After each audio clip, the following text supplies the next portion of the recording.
If 1 0 of quadratic polynomial, तो quadratic और zeros की बात करी है, quadratic quadratic -8kx plus 8x minus 9, और इसके जीरोस की बात करी है और बोला जा रहा है एक जीरो जो है वो नेगेटिव ऑफ अदर है, मतलब एक अगर अल्फा है तो दूसरा माइनस अल्फा है।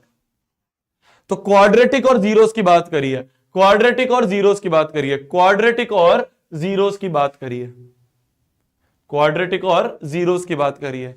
क्या लिखेंगे? सबसे पहले तो sum of root product of root side में लिख के छोड़ देंगे।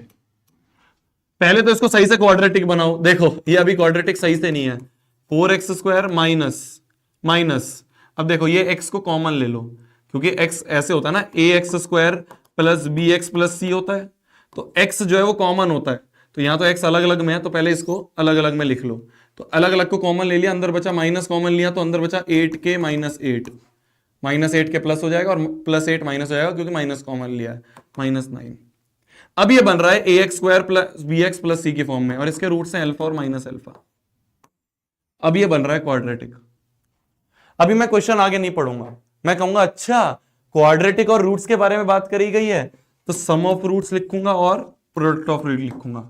सम ऑफ रूट्स मतलब दो रूट्स हैं अल्फा और माइनस अल्फा, इनका सम होता है -b/a, तो -b ऑफ हो गया माइनस ऑफ दिस, तो minus of -8k minus 8 upon में a क्या है 4, ये आ गया alpha plus minus alpha is 0, तो 4 जाके उधर 0 हो जाएगा, तो ये बन गया minus minus plus 8k minus 8, इससे बन गया 8k की वैल्यू 8 के बराबर है ना, ये -8 इधर जाएगा तो इक्वल टू 8 हो गया, ये गया 1 जा, तो k की वैल्यू आ गई 1, k की वैल्यू आ गई 1। क्या हमें यही फाइंड करना था? हमें फाइंड करना था अगर ये इसका नेगेटिव है then find the zeros of this. अब हमें फाइंड करने हैं जीरोस ऑफ दिस।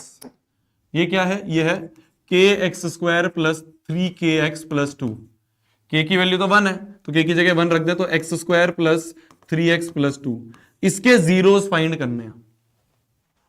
क्या क्वेश्चन समझ में आया तुम्हें? क्वेश्चन समझ में आया तुम्हें? बोला जा रहा था कि दोनों रूट्स एक दूसरे के नेगेटिव हैं, तो मैंने कहा शोभित भैया ने बोला है जब भी क्वाड्रेटिक और रूट्स की बात करे, जब भी क्वाड्रेटिक और रूट्स की बात करे सम ऑफ रूट्स और प्रोडक्ट ऑफ रूट्स लिख के छोड़ दो। तो मैंने सम ऑफ रूट लिखा, k की वैल्यू आ गई। तो देख रहे हो ये जो मैंने चीज लिखवाई थी कि लिख के छोड़ दो, लिख के छोड़ दो, बिना सोचे समझे उसी से आंसर आ गया। तो ज्यादा सोचने की जरूरत ही नहीं है, क्वाड्रेटिक दिया है और रूट्स की बात करी गई है, sum of root product of root लिखो, आंसर अवश्य मिलेगा। Sum of root product of root लिखते ही आंसर दिख जाएगा। दिख गया आंसर, k की वैल्यू आ गई। अब पूछा इसके जीरोस बताओ। Splitting the middle term 9th में पढ़ी थी हमने, 9th में पढ़ी थी। कैसे करते हैं स्प्लिटिंग मिडल टर्म? इसको ऐसे 2 नंबर में तोड़ेंगे, इसको ऐसे 2 नंबर में तोड़ेंगे p और q में, सच दैट p और q का जो सम है वो तो इसी के बराबर है, क्योंकि इसी को तोड़ा है तो इसी के बराबर है, और इन दोनों का जो प्रोडक्ट है वो ये इंटू ये, तो 2 इंटू 1 2 के बराबर है। तो ऐसे 2 नंबर चाहिए जिनका प्रोडक्ट 2 हो और सम 3 हो। मल्टीप्लाई करके 2 आए और सम करके 3 आए, तो क्या वो ये हो सकते हैं?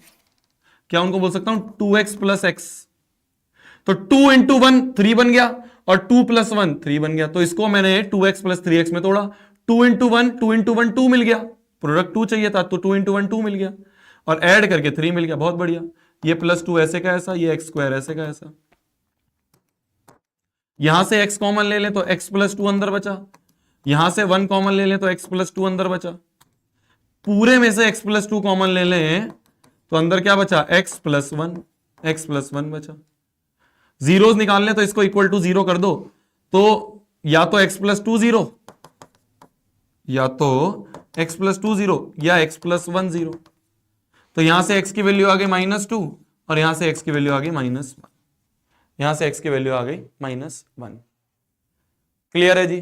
क्लियर है जी? तो x की वैल्यू -2 और x की value -1, this is the answer. तो ये अच्छा सवाल था, अच्छा सवाल था। इसको एक बार या तो स्क्रीनशॉट लेना है, स्क्रीनशॉट ले लो, तुम साथ साथ में लिख रहे हो, लिखना है तो लिख लो, कर लो।